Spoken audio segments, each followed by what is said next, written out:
Hi, social work faculty. Welcome to the first video in a three-part series on best practices in teaching online. I am Susan Sturm, and I am the director of the Center for Professional Learning, Innovation, and Creativity here at Nazareth. And part of this job is helping faculty to learn some best practices in teaching, and another part is overseeing our teaching and learning technologies team here at NAS, who helps faculty with all sorts of educational technology tools, including Moodle, our LMS. So this presentation is kind of a bringing together of the two worlds that I live in here at NAS.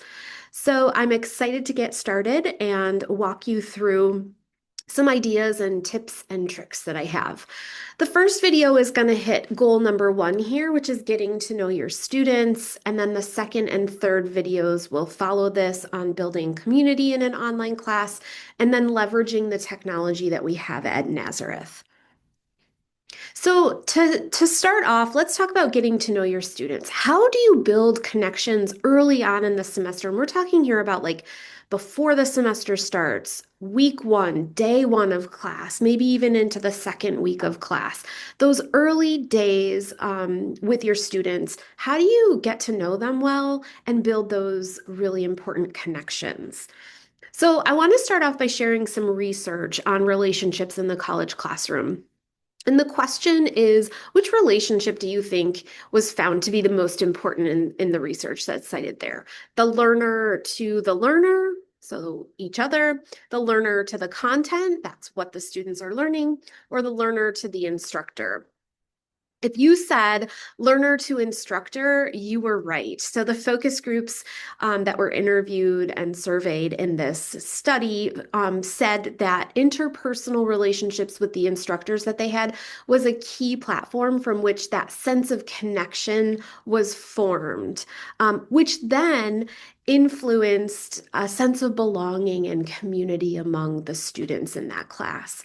So it's not, you can't overstate how important that connection is between the instructor on a course and the student. So the bottom line for you is get to know your students. It doesn't matter how much you think you need to cover in your class, which to me is kind of like a dirty word, like what do you need to cover in your class? No, it shouldn't be about that. It should be about helping your students to understand your content more deeply, carefully curating and selecting the things that they're going to be exploring with you, and most importantly, building connections with them. The most crucial part of building community is what you do before and on the first day of class. Take time to show your students that you want to know who they are. My hot take on this, and this might be controversial, unless you're teaching a first year class, you have brand new college students, I suggest that you flip the content of your syllabus. And what I mean by that is put that content in a video in Moodle for your students and don't spend precious class time in that first week of class going over your syllabus. That's really boring. That's really long. It takes a lot of time. Now, I'm not saying you can't talk about your syllabus at all. You should. You should say, you watched that video in Moodle. What questions do you have about the syllabus? Or you might say, it's really important to me that you understand the AI policy in the class. So I'm going to pull up the syllabus and share it with you. Or you might say, I really want to just make sure everyone understands the assignments and expectations for grading. So we're going to look at that part of the syllabus. But what you should not be doing is scrolling through or flipping through the syllabus during that first week of class and going over every word of it. Don't do that. Put it in Moodle, put it online for them. And if you want to make sure your students are actually looking at it, attach a 0 point or low stakes, low participation point quiz to that syllabus and ask them the questions of the things that you want them to know, like what is the late work policy in this class? And they would have had to have watched your video. So these slides that I'm sharing are filled with links to content show examples and to show some of the strategies that I've used in the past. So before moving into this role of the director of our Center for PLIC at NAS, I was School of Education faculty for several years, about a decade I've had in higher ed at this point. I learned a lot of lessons the hard way, including this not spending time on the syllabus in the first week of class. This is an example of a syllabus walkthrough video that I created for my students. And I created it just like I'm making this video. I went to my Zoom, I opened it up and I recorded, and then I threw it in YouTube. I'm not going to play this, but it's here for your reference so that you can watch it on your own time. I will just let you know that all faculty at Nazareth who have the nas.edu email address also have a YouTube account attached to that email address. And you can get to that from your email platform. Oh no, it's playing. I don't want to hear it. You can get to that from your Gmail platform by selecting the tiles here and finding the YouTube button. So you don't have to use your personal YouTube. If you want to make a video, you can use the nas.edu one. But don't spend time on the syllabus in the first week of class. Some other ideas that I have with examples provided. Before class, post an intro video, 3 minutes or less, 5 minutes of yourself. Share some personal details about yourself, welcome your students to the class, cover some basic logistics on the class. Again, here's a video that I made, and you can just read through or listen through it. It's quiet. Different. But it's just me. This was, I think, 2022 for a class that I taught in the education department. It's just me walking through like, hey, welcome to class. I'm Dr. Sturm. Here's a little bit about me. Here's what we're going to do in this class. Another great thing to do is to think about ways that you can use technology to have your students introduce themselves in your class. And then use that content, whatever you have them create, in your first synchronous meeting to have them all introduce themselves. So this is a really low-tech example that I just created. It's using a Google slide deck that I just changed the view from horizontal to vertical, which you can do in your page setup here in the file. You just go to page setup and shift the view. And the first slide is just intro yourself directions. So each of you has a slide. So I would put their names on each slide and I'd create as many for the students that I have. Find yours, create a digital poster to introduce yourself to the class. You can use images, you can use links, you can use personal images, you can go out on Google and find some. Don't share anything that you're not comfortable with everyone seeing. I made one for you, and I also have a video to help you if you need help with how to do this, because it's asking them to use a lot of technology. So provide some scaffolding since you haven't met them yet. So here's mine. This is me, my family. That's Jake and that's Maria and my cat. A lot of my cat. There's another Jake and Felicia. Jake asks for a lot of photos with me. If you don't know Jake, he's sort of an institution here at Nazareth. And just things that I like to do. So I would open this, I would have this ready for the students in the deck so they can see what I did. Then they would build their own. And you have to check in before class and say like, oh, hey, Johnny, I see that you haven't put a slide in. Please note, I will be opening these in class, and it'd be really good for you to have something put on your slide before class. You might have to scaffold and help some of your students to realize that you're actually using this. But this is a great way to have your students introduce themselves both to you and each other. I found when I started doing this kind of introduction exercise with my students, I was able to remember their names so much better and details. I can remember their pets and their families and their everything about them because this exercise really solidifies. You see someone's personal life, and that is a wonderful way to remember them and get to know them.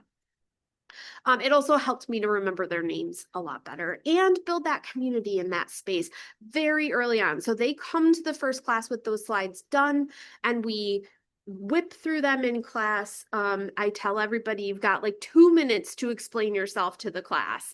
And so we go quickly through them, but it sets the foundation of us being a community in collaboration with each other.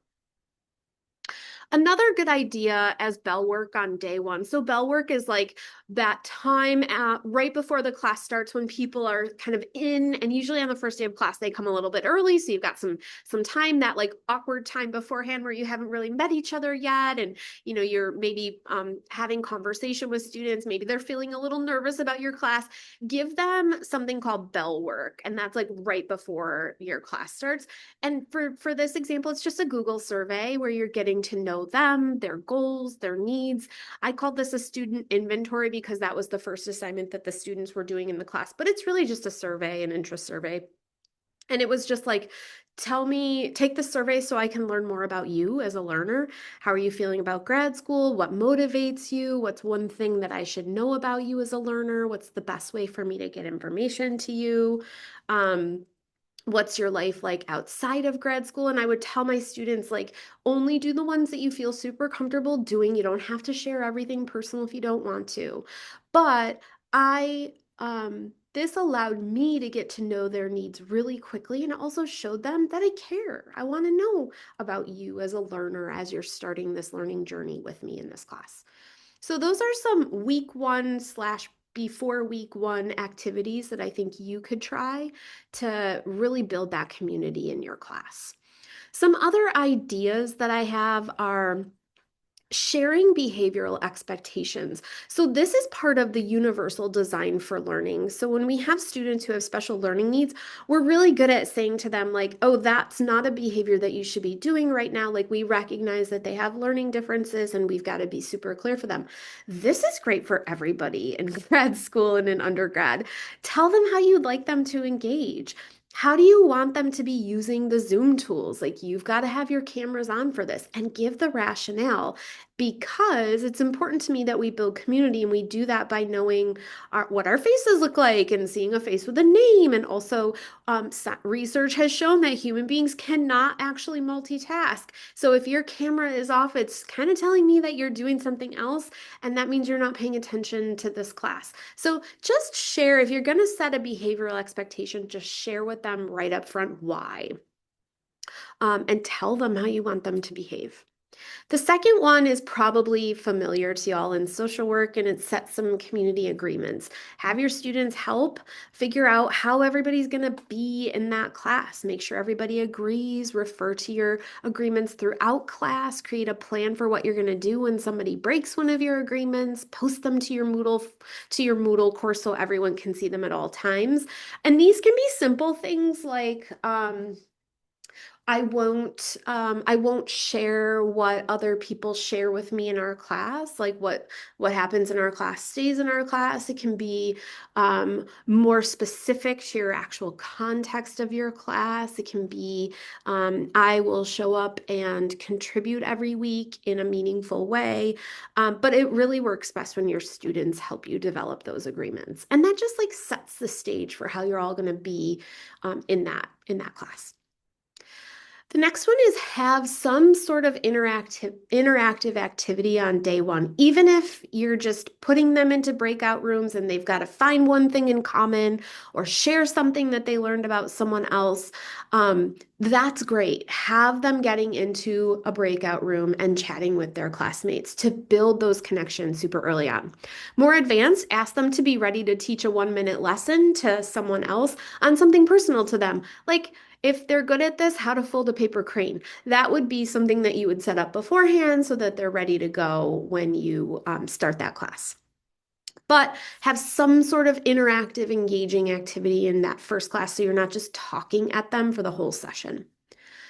The next one is share some personal information. Students appreciate when their faculty instructors share a little bit about themselves because it makes you more human to them. You're not just the talking figurehead in the classroom. You are someone who has a life outside of Nazareth and outside of that class.